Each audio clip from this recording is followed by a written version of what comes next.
Sir बस मजाक में चीज कहूंगी, खुशी इस बात की हुई कि इस बार किसी और का नाम लिया गया। Binoy is a patriot. हाँ, we are all patriots. We are all nationalists. Sir, I firstly thank you for allowing me to speak on this important issue.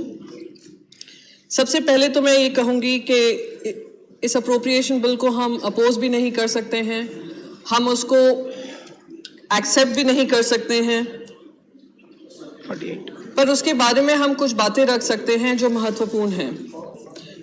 जो बजट पेश किया गया है, दुख इस बात का होता है कि रोज आए दिन टेलीविजन चैनलों पे चर्चा हो रही है, जब से एक पिक्चर रिलीज हुई है उसके बारे में चर्चा हो रही है, कश्मीरी पंडितों के बारे में बात की जा रही है, पर इस बजट में कुछ भी कश्मीरी पंडितों के लिए प्रोविजन नहीं किया गया है। दुख इस बात का होता है कि आप इतिहास जब देश की जनता के सामने ला रहे हैं, बहुत महत्वपूर्ण इतिहास है, वो इतिहास है जिसके बारे में बहुत लोग चर्चा नहीं करते थे, आप उसको चर्चा में लाए हैं। Silence please, she is speaking. Continue ma'am. आप उसको चर्चा में लाए हैं, एक पिक्चर बनी है, महत्वपूर्ण पिक्चर है, देश की हर जनता को जानना चाहिए कि क्या बीता है कश्मीरी पंडितों पर घाव कुरेद सकते हैं, घाव खोल सकते हैं, पर घाव को सॉल्व करना वो आपकी जिम्मेदारी बनती है। सही है। इतने सालों से आपने उस पर राजनीति की है, अभी भी कर रहे हैं, आए दिन कर रहे हैं।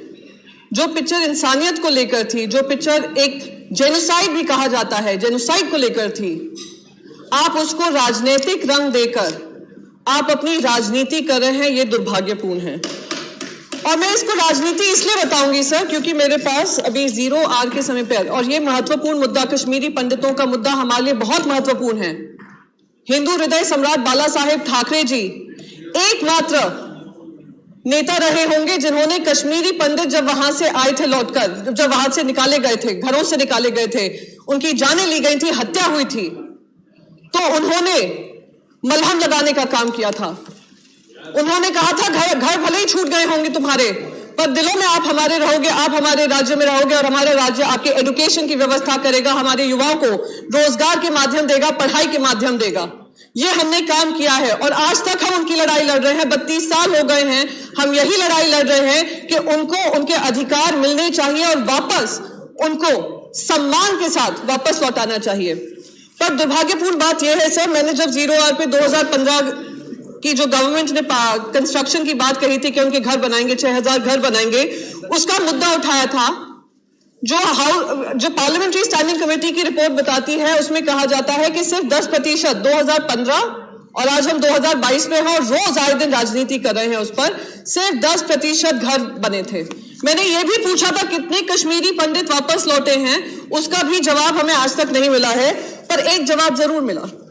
Minister of state for home Shri Nityanand Rai ji का मुझे चिट्ठी प्राप्त हुई और मैं वो चिट्ठी साथ में लाई हूं, जहां पे उन्होंने कहा है, सबसे पहले तो कश्मीरी पंडित को आपने कश्मीरी माइग्रेंट एम्प्लॉयज कहा है, and I strongly object to the fact sir, they are not migrant employees, they are not migrants, they belong there, they were thrown out of their Holmes.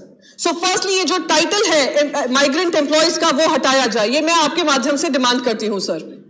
They have to go rightfully back to their homes. They are not migrants. Those were their homes and they were thrown out of those homes. 6000 transit homes की बात हुई थी, accommodation की बात हुई थी। उनकी चिट्ठी मुझे बताती है कि 1025 घर ही अब तक पूरे हो पाए हैं। 6000 में से 1025 घर ही हो पाए हैं, जो सिर्फ 17% है। कितने कश्मीरी पंडित वापस उधर आए हैं, आज तक किसी को नहीं पता है। Prime ministers development package announce हुआ था, जिसमें उस पैकेज में ये कहा गया था, वो भी 2015 में सर, कि 3000 सरकारी नौकरियां बनाई जाएंगी कश्मीरी पंडित्स, फिर से उनको माइग्रेंट्स कहा गया, in the former state of Jammu and Kashmir.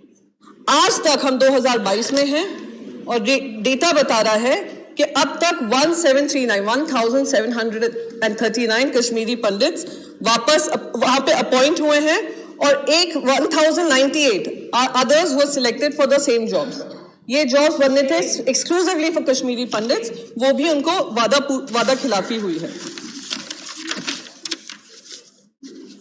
दुर्भाग्य की बात यह भी है सर कि मैंने कल भी इसके बारे में चर्चा की थी कि बजट की बात होती है, बजट से दूर अनएम्प्लॉयमेंट नहीं रहा जा सकता और उसको रखना भी गलत होगा। मनोज झा जी ने बताया किस तरीके से जो एजुकेशन व्यवस्था थी, क्योंकि आप जब चाहें आप इंटरनेट कनेक्शन खत्म कर देते हैं, ह्यूमन राइट्स वायलेशंस होते हैं, पर कोई इसके बारे में चर्चा नहीं कर सकता, क्योंकि अगर चर्चा करेंगे तो हमें एंटी नेशनल कह दिया जाएगा। सही है। तो जो लेबर फोर्स, सर 2 मिनट लूंगी सर, 2 मिनट बस। जो अनएम्प्लॉयमेंट फिगर है 46.3% है, एडुकेटेड यूथ 46.3% है। सर एक लास्ट मुद्दा है, बट क्योंकि समय की कमी है, डीलिमिटेशन के बारे में नहीं बोलना चाहूंगी, पर ये जरूर कहना चाहूंगी जो लद्दाख की बात की गई, लद्दाख के बारे में जब आर्टिकल 370 निकला था तो लद्दाख के बहुत सारे मेंबर्स ऑफ पार्लियामेंट खुश थे कि फाइनली उनको डेवलपमेंट मिलेगा। अभी उस पैकेज में, सरकारी पैकेज में, उनको बजट में कोई प्रावधान नहीं हुआ है। Last but not the least एक बहुत इंपॉर्टेंट मुद्दा है जिसके बारे में मैंने माननीय गृह मंत्री को भी लिखा है। जो वहां के CIC ऑपरेटर्स हैं, जो रूरल डेवलपमेंट डिपार्टमेंट में काम करते हैं, पिछले 18 साल से उनकी सैलरी एनहांसमेंट ही नहीं हुआ है। वहां पर एक स्पेशल कमेटी बनी थी, एम्पावर्ड कमेटी बनी गई थी, जहां पे कहा गया था ये कॉन्ट्रैक्चुअल एम्प्लॉइज हैं, उनका रेगुलराइजेशन होना जरूरी है। 172 community information centres operators in 2017 was a decision. अब तक वो पेंडिंग है, 18 साल से वो लोग दर बदर भटक रहे हैं। उनका ना ही एनहांसमेंट हो रहा सैलरी का, ना ही उनकी एम्प्लॉयमेंट का रेगुलराइजेशन हो रहा है। और ये सब कौन है? ये सारे कौन लोग हैं जो एम्प्लॉयड हैं CIC में? डिग्रीज उनके पास कौन सी है? MCA, MTech, MSc, IT, BE and BTech। तो आप समझ सकते हैं सर कि कितना महत्वपूर्ण है कि इनका भी ध्यान रखना जरूरी है। Last but not the least sir, I will just and with 2 words sir. भय के कारण अनुशासन तो हो सकता है, नैतिकता नहीं। और वही जयप्रकाश नारायण जी हैं जिनके बारे में अभी मनोज झा जी ने भी बात की थी, तो उसको ध्यान रखिए। Thank you so much sir, जय Hind. Thank you. The next speaker, Shri Praful Patel. Absent.